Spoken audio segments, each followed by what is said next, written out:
All right, we're online. It is December 24th, and this is our weekly developer check-in meeting.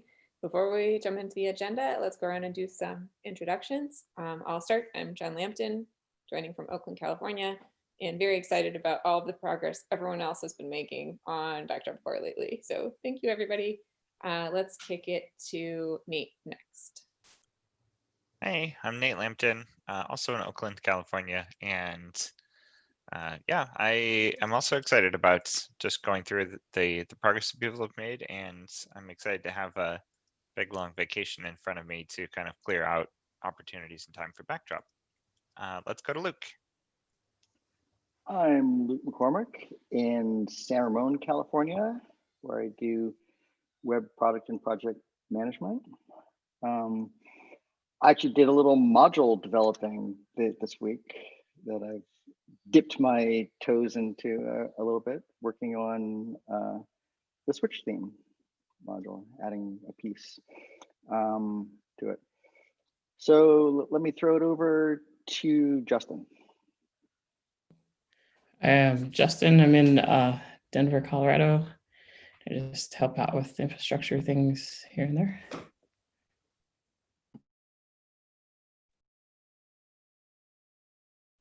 Greg? Yeah. Hi, I'm Greg. Usually in Australia, but now joining from Greece. Interested in anything that has to do with Backdrop and in any way that I can help. Joseph? I'm Joseph. I'm from Las Vegas, Nevada, and I'm a backend developer working on, I don't know, all kinds of things at the moment. Just trying to help as much as I can.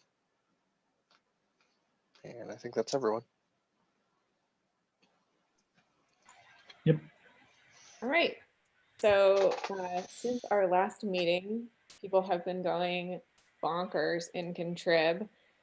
We have a ton of new projects, including Google Auth, Search API, Search Pages, Solar Search, Random Front Page, Simple API, Paragraphs, jQuery UI, Accordion, Publish Content, Snazzy, Real Name, and FAQ Field.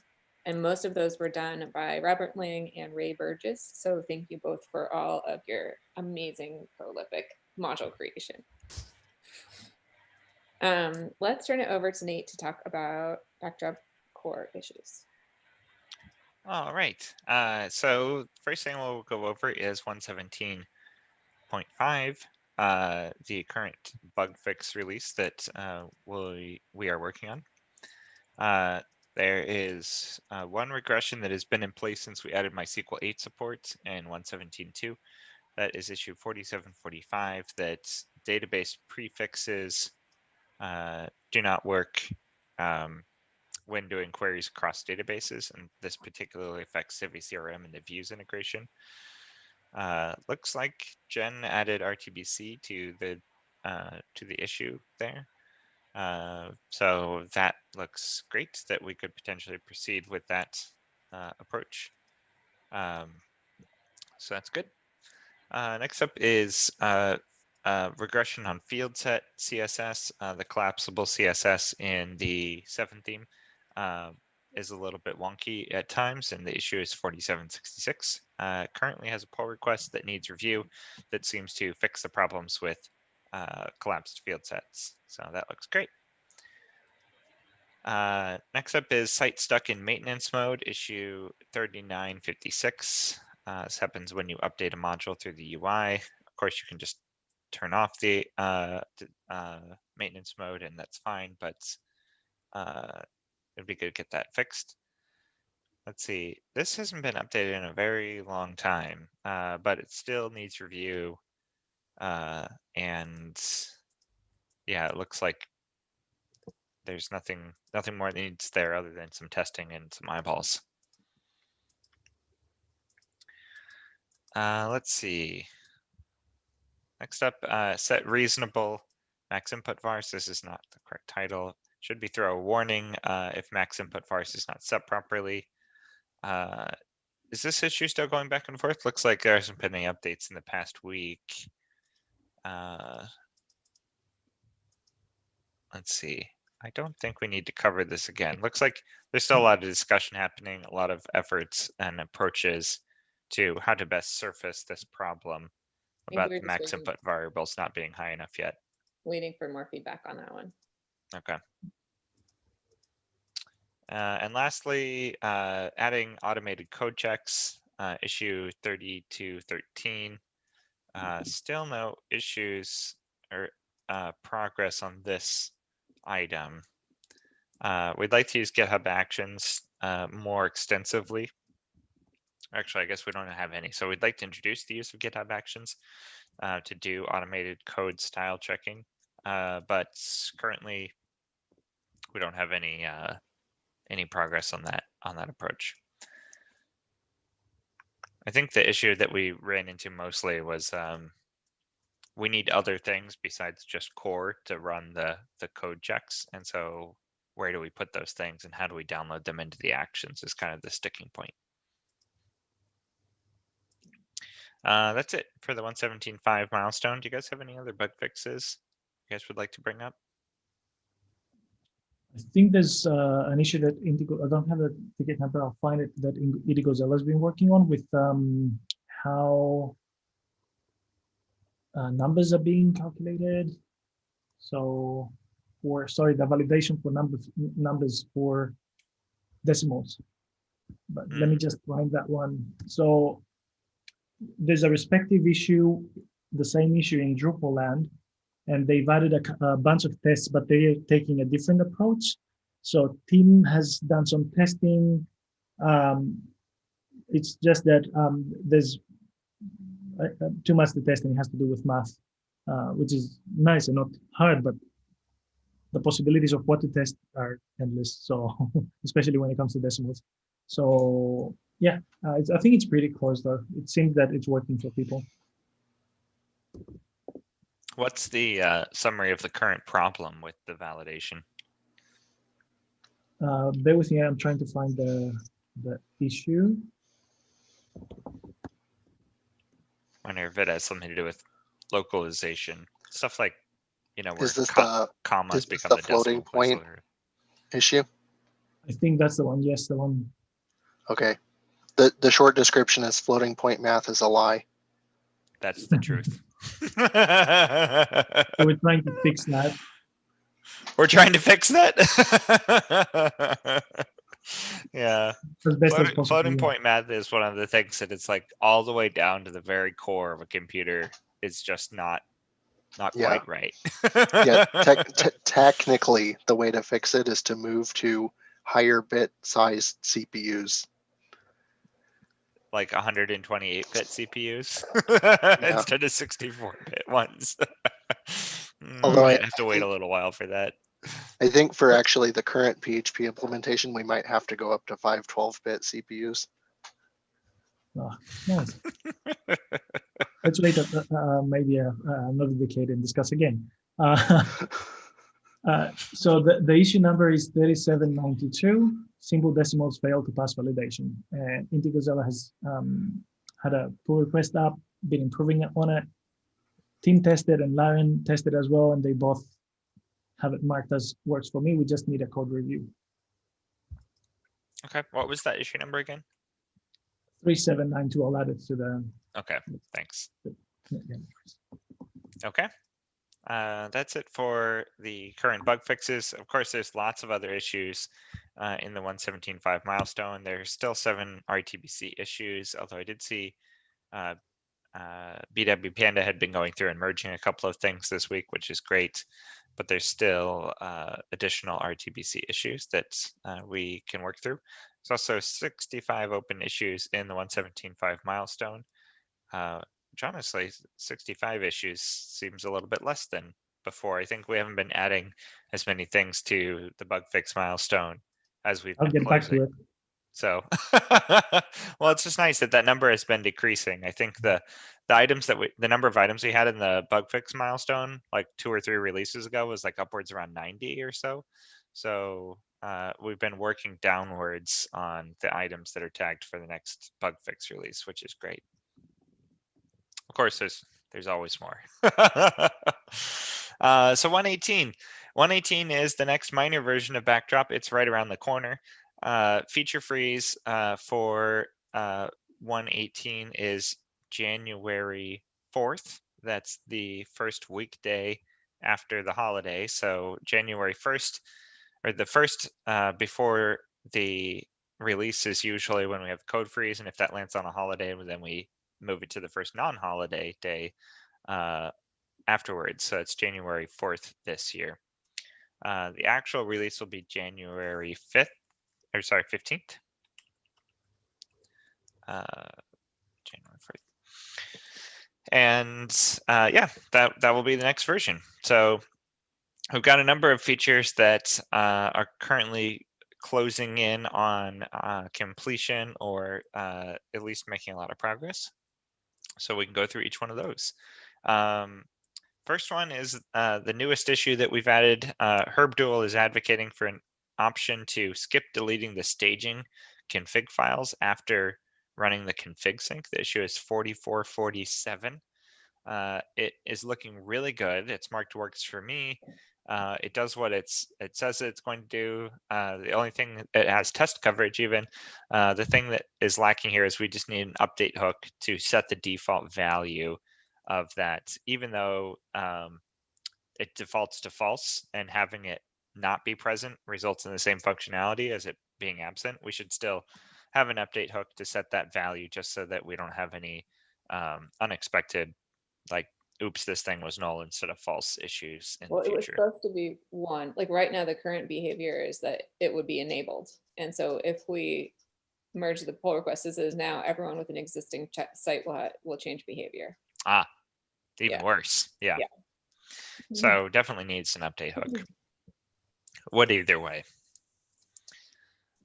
But it's amazing. I've been using it on the site that I've been doing config syncs both from dev to the server and the server down. And it has made, like, the amount of times I don't have to type git checkout staging is making me so happy. I'm just like, oh my gosh, I think I've got like hours of my life back from having this patch. So I'm really excited.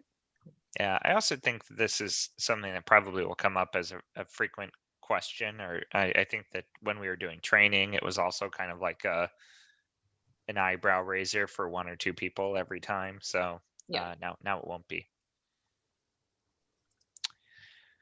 Okay, let's see. Lauren is working on issue 3293, or he is the advocate for it, exposing the file name filter for the media library dialog. I haven't looked at this recently. It looks like everything is working currently, but the code needs some review. And if I recall, it had some kind of questionable things in the way that it was built out. It works, but it seems like it's a little bit hacky. So this could use some additional code review and feedback on the way that it functions. Some of the issues, I didn't check the code, but some of the issues may be stemming from the way that the image library was built. So maybe we just need a follow-up to clean things up. If things work and the code is acceptable as it is now, otherwise it would need, a major code cleanup. Maybe the code cleanup can be a follow-up. Mm-hmm. Okay, next up is Gregory, your issue. Merge all of the update pages, update core, update modules, update theme, update layout pages into a single page. The issue is 2714. I saw that a pull request has been created in the past week. Can you give us the status of that issue? Yeah, so IndigoZilla and others have been testing it. It works as expected, but then IndigoZilla pointed out that we have the updates block, the available updates block in the dashboard. So this also had links to both the available updates reports page and the installation page. So it was listing every single project that had an update, and it was pointing to the respective update modules, update themes, update layouts page. So now it wouldn't make sense for every listing in the page to point to the same thing. So I've added a single link, changed the style of the block to resemble the be on a table instead. The only problem now is that there's a failure, a test failure, and it's reproducible. The code that the block uses is the same as the code that is being used to generate the list for the update page. And it all boils down to the update get available function. I was using that without, it has a flag which is called refresh, and it defaults to false. So even setting it to true doesn't solve the problem. So even if I refresh the data, the last comment by IndigoZella, which is basically install an intentionally out of date module, go to the update, run cron, go to the updates, the dashboard, the update block looks just fine. But if you then disable and install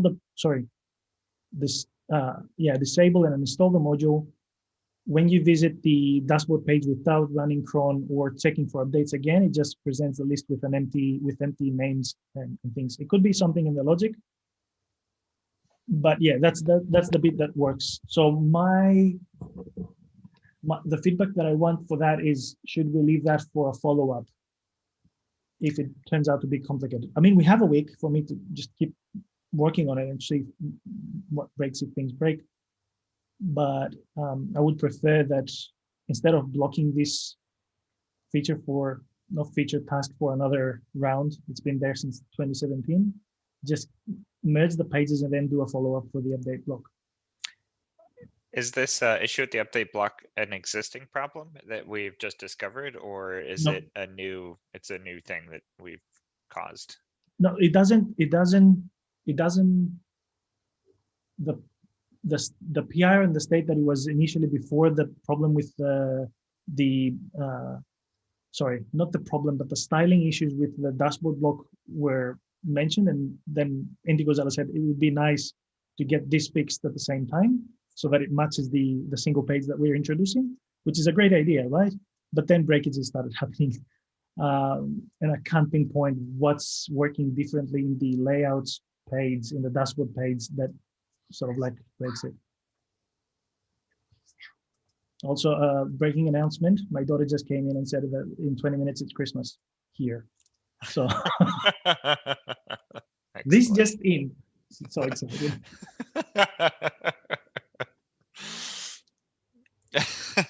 Guess that means we gotta hurry up.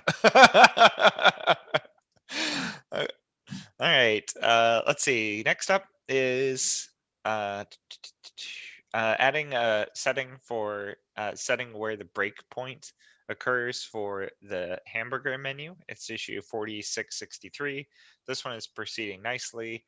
It let's see. I saw that BW Panda noted something in Zulip saying that it had one small issue, but IndigoZella said that it looks like it'll be easy to fix. So currently it's marked needs review, but I think there's one additional item in there that is also being addressed currently, but I'm not quite sure what it is. Anyway, that one is also coming along really nicely. Lastly, or not lastly, changing the name of full HTML into raw HTML, issue 4499. Tim is the advocate for this, although he couldn't make the meeting today. It's marked RTBC, and this is just changing the label of that text format in the standard profile. That's the only change that actually does, but he's gone through and updated all of the documentation and everywhere that we reference the label raw or full HTML. And so that one is on the cusp of completion. Let's see. Advanced caching, adding cache tags and cache max age to core, issue 4127. Joseph has been working on this. Do we have any updates this week, Joseph? Not a lot. I've been working on actually implementing the changes into core, and I created a branch, although I haven't created a pull request yet because it's not actually ready yet. I came up with what I think is a solution that will work, which is rather than implementing these into the main cache class, creating another cache class that wraps that one. And then if you need to disable cache tags for any reason, you can just switch back to the old one. Or if you want to use cache tags with different backends, then you can just change out which class it's wrapping. So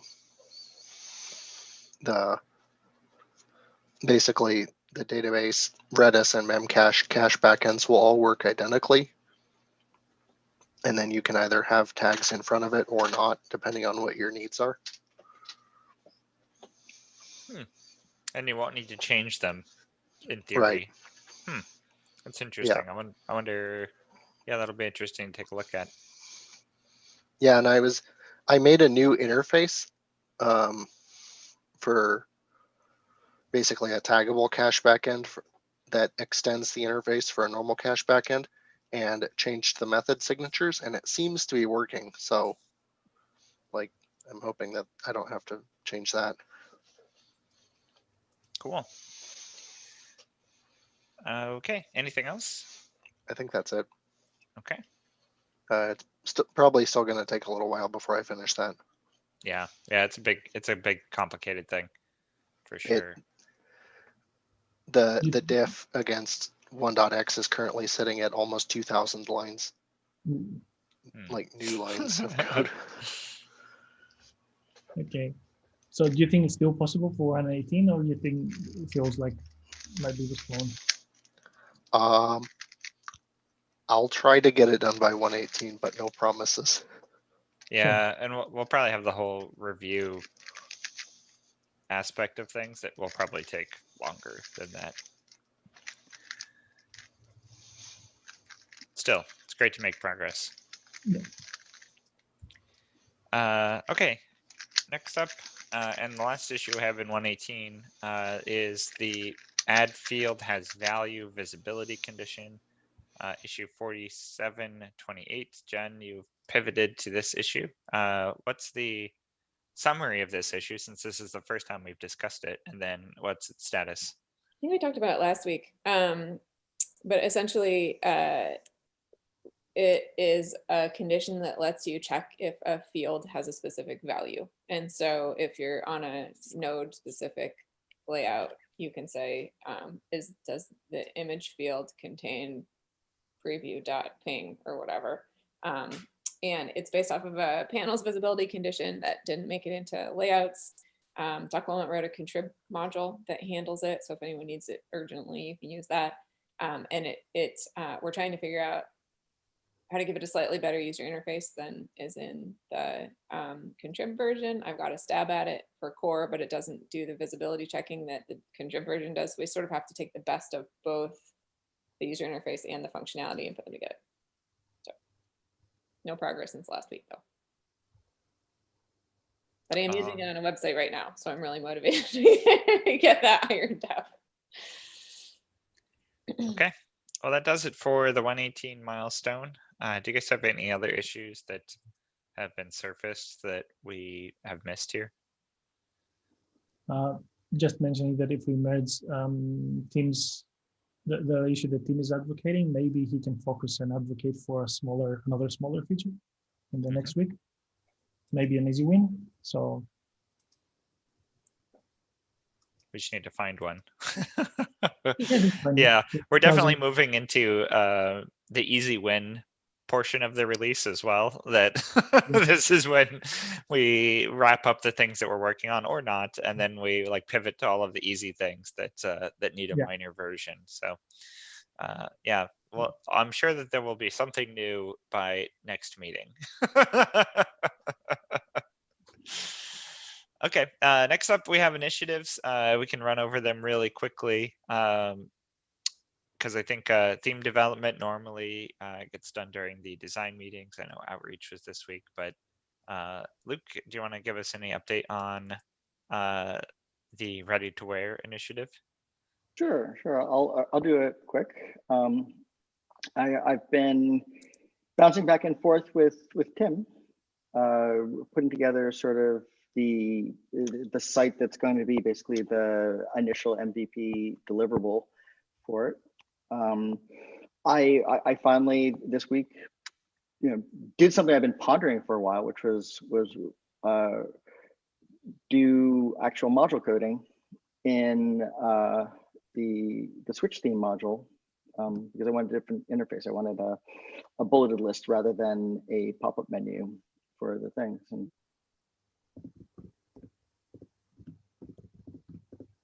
it's helping me, make it not suck to some extent.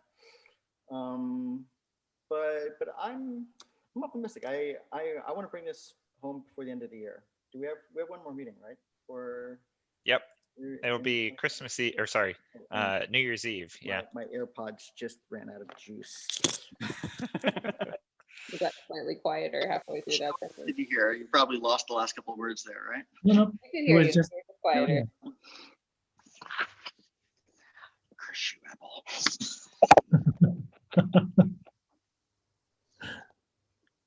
Experiencing technical difficulties. Please stand by.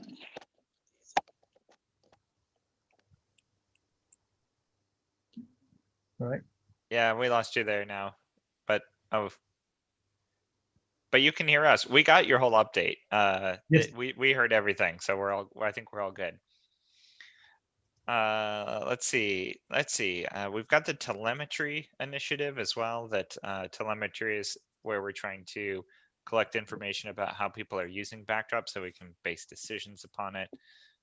We haven't had any update on that or any progress on that recently, although I was saying before the meeting started, I've been doing some of the development on that, and I've got a big open stretch of vacation in front of me. So when I'm not doing the code reviews, which I think will take up the bulk of my time, if I have an opportunity to push anything forward, I'll be helping on telemetry.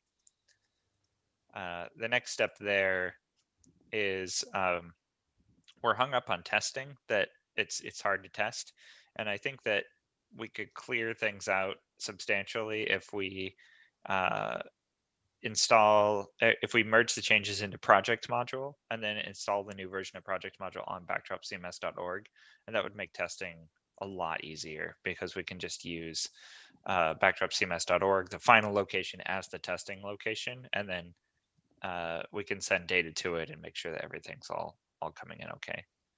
Sounds really good. Greg and I have some other issues for project module we might want to get wrapped up too. If we're going to be pushing stuff to backdropcms.org, we could test like the promoted modules thing and stuff. So that could be fun. Is there pull requests for that in the project module queue or somewhere else? I don't know if they exist. They're in the project module queue. Mm-hmm. But I don't know. Yeah, I imagine project module. I've actually seen a couple of things stack up there. So when we put it in the work on project module, we'll probably also run through the issue queue of open project issues. The devel module has a couple of PHP 7 issues, and there are merge pull requests there, but it needs a new release if you have extra time on your hands. Okay, great.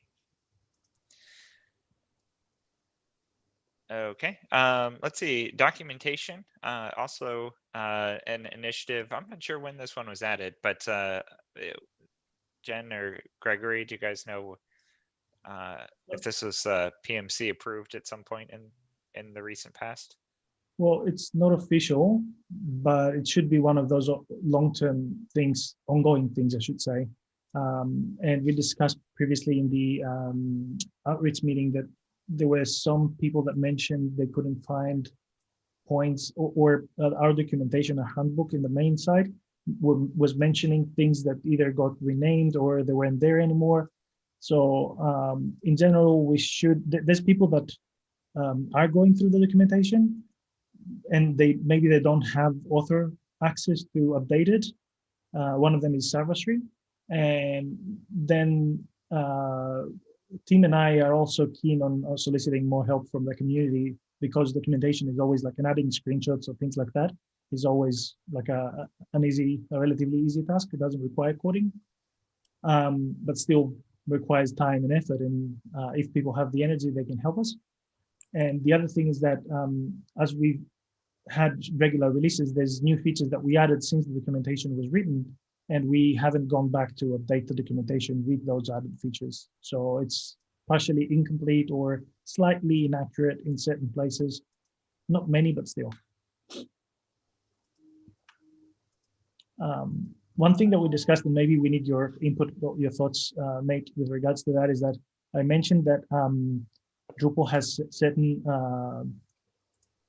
gates before a feature gets in, and the general consensus from the previous meeting seemed to be that we shouldn't be holding up features just because documentation is not ready, because we're a smaller community and that might take longer.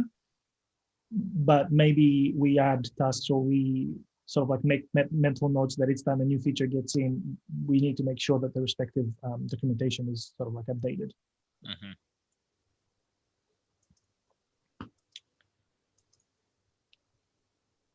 Yeah, I can't disagree with that. Yeah, and also yeah, to the point, to answer your question, is that yes, sorry, no, it hasn't been officially approved by the PMC, but this one will not require sort of like coding as such. Mhm. It's a task that should be, ongoing and, improves the product. Yeah, related to documentation, Jen, you did some documentation work this week on the API site. Is that something that's relevant here? It's not related to this, but I think I ended up on some issue where I think Greg, you and might have been Opie were talking about how we removed the not front class in Backdrop. And so I went to go to the theme page to add the doc block that you recommended that was like, oh, and if you want this back, here's how to do it. And when I got to the theme, porting the theme page, it was left over from like before we added the Bootstrap layouts to core. And so there was a lot of stuff there that can be done differently now. And so I added a whole bunch of text to that page. I just fell into the rabbit hole. I was like, oh, I came here to do this one thing, and then I was doing this other thing. And then there was a section on how to, now that if you want to make a custom layout, we have a section on how to make a custom layout. But then when I went to that section, I realized that it referred to the layouts as layouts and not layout templates. And then so I started updating all the documentation, so it was layout templates. And then the next thing I know, like 4 hours have gone by, and I'm like, oh my gosh, I've just been documenting stuff. But it felt good to get it updated, but it was not relevant to anything else. It was just a rabbit hole I fell into. Do we have flexible layout templates, sorry, I should say, documented or not? What was that? Do we have flexible layout templates documented? Are they documented anywhere? Yeah, so I don't think we do. See, this is one of the features that got Yeah. in. It's huge, and it's like, yeah, we have the API pages on how people can code layouts themselves, but there's an easier way to do it via the UI. Yeah. And we haven't exposed that as far as I Yeah. know. Maybe someone did, but not aware of. Yeah, that should go in the user guide, and then we should put a sentence at the top of the creating custom layouts page on the API site that says, check out the user guide for Yeah, flexible an easy layout. way to do it. Yeah. Okay, well, let's call it then. Those are all of the items that we have for the initiatives. Do you guys have any last questions or anything else you would like to bring up? I'm trying hard to finish before midnight, Gregory. We almost did it. I'll get my daughter to just come cheering and say, "Yeah, it's Christmas." Another 3 minutes. We're good. Okay. All right. Well, let's wrap it up then. Thank you, everybody, for joining us on this holiday of Christmas Eve. We really appreciate it. We'll see you guys all next week on New Year's Eve. So, I mean, not making assumptions. We will be meeting next week on New Year's Eve. Feel free to join if it suits you. So thank you, everybody out there. Thank you for working hard on Backdrop, especially all those new contrib modules that came in. Very exciting. And thank you, everyone, for putting in all of your work and for spending your holidays with us. All right. Thanks. Thanks. Bye, everybody.